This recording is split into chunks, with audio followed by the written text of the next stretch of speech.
Dito sa video na to mga gar ay meron para tayong order dito mga par. At dito nga mga par, ang order pala nila mga par ay 4x4x410 mga gar. Kaya dito sa video na to mga gar, isasama ko na naman kayo dito sa Gabas Adventure natin mga par. Kaya wag na natin tong pagkatagalin to. Let's go!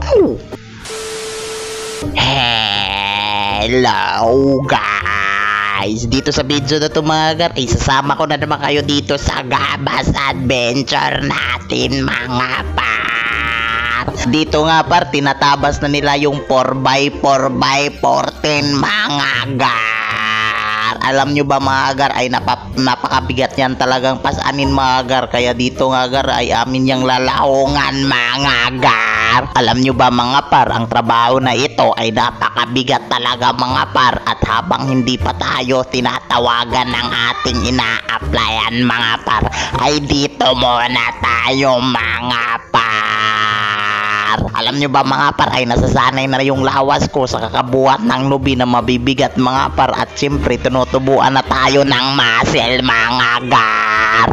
Alam nyo ba mga gar, ay mas mabuti na tong trabaho na to kaysa magtambay lang tayo at walang darating sa atin na pera mga gar.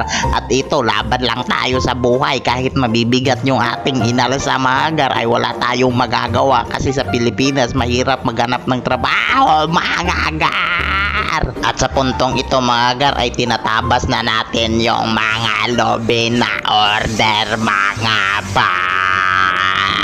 Ang i-deliver pala natin ngayon mga gar ay 2x3x10 at 2x4x10.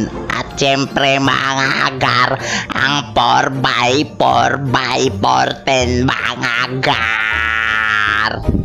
At dito nga mga gar ay binaba na natin yung mga kahoy mga gar.